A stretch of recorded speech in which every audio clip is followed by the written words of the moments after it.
words, ha? Pero eto pa ang isang pagsubok. Paano nga kaya kung madelay ng 30 seconds ang kaiksena ni Cora, Tanner, and George? Paano sila mag-iimbento ng dialogue on the spot at mananatili pa rin ang kanilang mga character?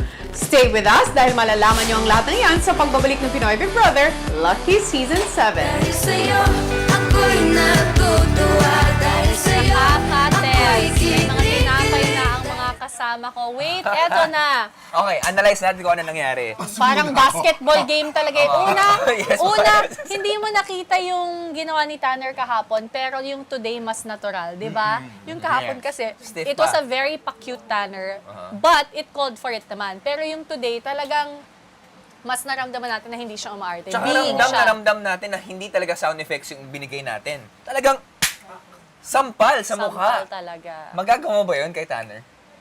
Oo naman, kung kailangan. Kung kailangan. naman Magagawa mo talaga. ba yun kay Tanner? Oo naman. Wait, puntahan na natin itong isang sabotahe. Si Nico, Okay. doon sa eksena na yun, paglabas ni Kim sa kwarto, dapat talaga siya lang yun. Nag-emote lang siya na goodbye na daw, sabi ni Alec. Pero, bigla nandun si Nico, naglilinis nga. Oo. Mukhang hindi natuloy ang kanyang Pagbibigay ng task advice. na pagbibigay ng advice kasi tumakbo na si Kim papuntang ganon. So, hindi natin alam kung para kay Kuya o para sa ating production team, pasado ba yun o hindi. Ikaw, Kasi dapat bibigyan niya ng advice eh. real talk. Advice ba yun? Sumunod siya sa sa script. Sumunod siya na So, magbigay dapat- Kim. Oo, pero tumakbo eh. Sino kakausapin niya? Paano mo gagawin yun? Mahirap. Kung nasa posisyon ka ni Nico. Baka kasi ang tinetest doon si Elise, hindi si Nico. Si Pareho. Elise talaga. Pareho, Pareho sila. actually. Pareho.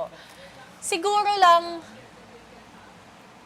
ang hirap eh, kasi hindi mo talaga alam paano mag-react yung isang tao eh. Pero siguro mas matitigilan si Elise kapag, Miss Kim, yung parang kausapin. diretso na. Kapag Kim, parang hinahabol eh. So siguro kaya, ewan ko ha, hindi ko alam. Pero- ang daling sabihin dahil tapos na, syempre. At Nabilib- dahil hindi tayo yung nasa posisyon na yun. Nabilib na rin ako kay Nico kasi nung umalis tong si Elise, gina-adlib na, Kim, hinabol niya na commendable din. Oo. Kung mas- totoong teleserye, Pwede. kapani-paniwala Basta din. hindi sila nawala sa character. Yes. Pero ang Si task Cora ni ang Kuya, galing.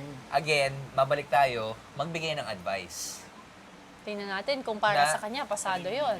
Para sa akin lang naman, siguro, hindi yata nagawa. Kasi pag bigyan ng advice, hindi lang pangalan, di ba? Tumakbo eh. Pero hindi naman kasalanan ni Nico. Hindi rin kasalanan ni Elise. Oo. Ngayon, Pero ito naghahanda na, na. itong susunod na eksena, ang magpapaalam si Aren kay Alec. At, At patuloy pa rin ng mga sabotahe, ah. Hindi May- naman sabotahe, challenges. May mga certain adjustments si Direk na ngayon mismo gagawin ng live. Kung sa taping, sa tape scenes, sa mga teleserye, may adjustments, mahirapan na yung mga, kahit yung mga batikang artista eh. Di ba? Paano pa kaya dito na may 2 days of experience sila at live na live nilang gagawin sa inyong mga television. Pero At eto nagbago na na nga, ng role si Maymay. Doktora na siya ngayon. hindi siya doktora, Ay, ano grabe ba siya? naman siya. Pero itong eksena to ay magpapaalam dapat si Aren kay Alex sa lobby at hahabulin ni Kim. Ito na nga yung tumakbo siya galing sa kwarto. Titingnan natin. Ang isa pang eksenang aabangan natin, Ang sarap na, no? si Mommy at si Ikay at si Baby na may Andrew. Ang saya siguro na, no? Habulin ka ng babae. Ganon. Sabihin sa'yo na... Mahirap din yun, ah. Pero, ang babae, punong-puno ng pride eh. Pag binaba na yun at sinabi na mahal pa rin kita. Masaya. Kasing saya ng 20K views po natin combined from YouTube plus Facebook. At shinare yun. 20K ngayon lang. Yes. Ngayon lang ba? Salamat po. Naku, i-share nyo pa. Share lang ng share. Pa-share naman. Uy, teka, isa-share ko ngayon. So, pupunta sinare tayo ko. sa Pinoy Big Brother page sa ABS-CBN at sa lahat ng mga nanonood sa atin doon, maraming salamat. Ganda. At isa-share natin sa page para mas marami ang mapanood. Share nyo na para mas marami ang matuwa. Kasi itong mga susunod na eksena, tulad ng na isplok po namin kanina.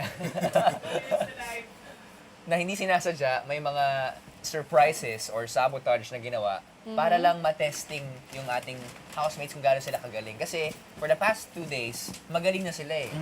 So si Kuya, naisip niya, tingnan natin kung kaya nyo pang lagpasan tong hamon na to. Na I think, Sa mga nag-request po na ang gawing malaki ay yung live drama at ang maliit ay ang behind the scenes, susubukan pa rin po natin yung gawin sa mga oras na to. pwede rin bukas. At sa I Want TV, ano? Ano to? Sorry. Sa I Want Live TV. na live din tayo sa iWant TV. Yes, of course. Ay, talaga? Ito, mukhang naghahanda para sa susunod na eksena si Maymay na nakabagong outfit na dahil nga tinanggalan na siya ng trabaho ni Ate Carla with baby and Yeah. Andrew. Pero si Maymay, ano na siya, na-promote na siya. Hindi, natanggalan nga ng trabaho. Pero, kung sa point na to, na-promote na. Oo. Yung ganyan yung, hindi na. Hindi pa. Kasi- Naghahanap siya ng work niyan. di ba? Yes. kasi kung si Maymay nakatira doon malapit sa park, tapos ganyan yung may blazer, parang siya yung boss ng hotel. Hindi kasi pag nag-a-apply ng work, gano'n. Naka-coat. Uy, ang mga corner. Ang best friend na in Ayan, love. At ang galing ni Cora doon sa scene Ang nila galing, ang galing ni nga. Edward. O, yung Alam mo, mga- in again, fairness talaga ha. Yung linyahan ni Cora, hindi siya yung mahal ka namin. Mahal ka namin. Hindi sing-song. Natural na Hindi siya natural ang oo nga. pagka, bitaw niya. O, ito pa, may isa tayong angulo. Mula naman sa likod. Posted by, ay, Hindi, yan po kasi ay isang Facebook live stream.